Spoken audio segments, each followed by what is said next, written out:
Hi, and it's Di here. I wanted to explain knowing your why. I've spoken to several people over the last week or so to clarify what they're doing, how they're doing it, and we've discovered in many of these people that they actually are not clear on their why. So let me just give you a little bit of background here. To know your why, you actually need a sentence, even out to a small paragraph of why you're doing what you're doing. So you may be wanting to start an idea, you may be wanting to start a business, you may already have an existing business, or you may just be wanting to make some small changes in your life. My recommendation is to get really, really clear on why you want to do that first, because that's really the foundation. So I want to give you a quick 101 lesson on this. So then you can assess for yourself whether you're really clear, and then we can go from there. So this information has come from about 30 years of research. My clients over the last number of years have helped me to devise this program, and I use this, not program, it's a tool. I use this tool for many years to facilitate startups to very successful businesses. I've used it in my own life, used it with our own kids, and I've also used it with people that had existing businesses but kept going off track or were trying different products or services to give their business a good foundation to let it grow. So I'm totally that, I totally believe that to be able to figure out what your why is, you need some clear language. That language then is expanded out to really you embodying it. So let me just explain this cycle. The cycle that I use, I call the values cycle. I call it a cycle because there's really no steps in this. So it's ever evolving, it's ever changing, and it evolves with who we are. The first, or one of the steps, one of the pieces of the puzzle, is to actually really get clear on what you value. What we value is actually why we do what we do. It's what's important to us, it's what matters in our life, and to get some clear words around what we value is one of the most important points in this whole foundation of getting clear on where you're going from now until where you're going.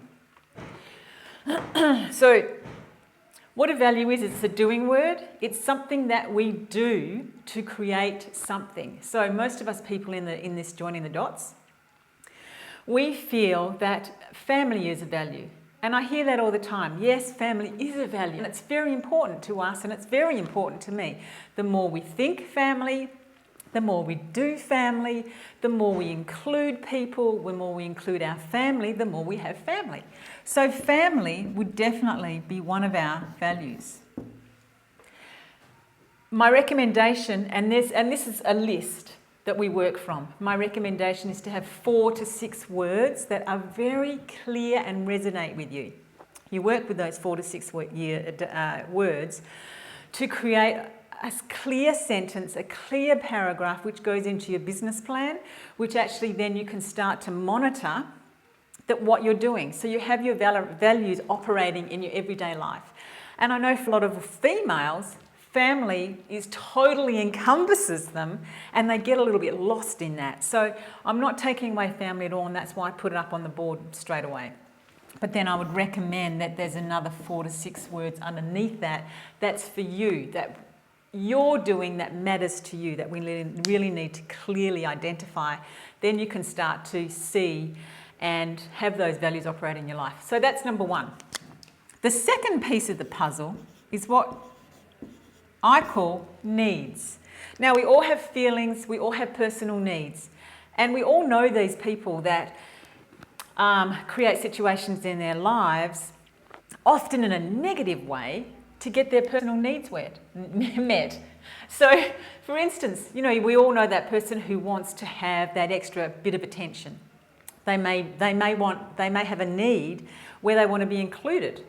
There's a lot of distinctions around what we feel and how to get those needs met. And again, I'd recommend 4 to 6 words to clearly articulate what your needs are. The benefit of that, of course, is once you start to articulate that, these move around because the more that we grow, the more that we get our needs met, of course, we start to see and feel and hear ourselves grow to a different vibration. The second part, and the other part of it is, of course, what gets in our way. And I would call them tolerations. So how this cycle works is the more we eliminate what gets in our way, the more we eliminate what we tolerate, of course, the more we have our values operating. If we know what our values are, then we can see them operating and then we can hone more into that direction. The more we have our tolerations met, the more we eliminate our tolerations, the more values we have operating in our life. Of course, automatically, that's directing us, especially when we can articulate what we feel clearly, then we have our needs met. The magic of all this is this is where the change happens. And it just happens automatically. It's very, very cool. So this is where the change happens. So the more this happens, the more that comes into the middle is what we automatically love, what automatically matters to us. And the more that this cycle we get clear on, the more we move in a direction that matters for us, the more that we can see our values operating, the more we can get our personal needs met. It's really that simple. So my question is to offer to you, are you clear on what your values are? All of them. Are you clear and are you able to articulate what your needs are? And that's not being needy, that's being clear on what you need as a person. We all have feelings. And then, of course, some of us are always trying to eliminate what gets in our way, eliminate what we are tolerating. And so the more that this happens, the more that this is clear to us in our minds, in our bodies, in our feelings, in our thoughts, the more that we can move forward, and this, as I say, automatically takes us in a direction that really matters to us. I hope that clears that up for you.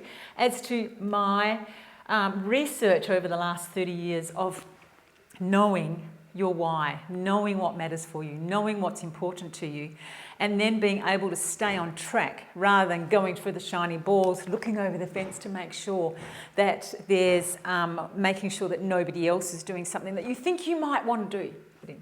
Okay, going to leave it at that for now, and I'll talk to you soon. See you later.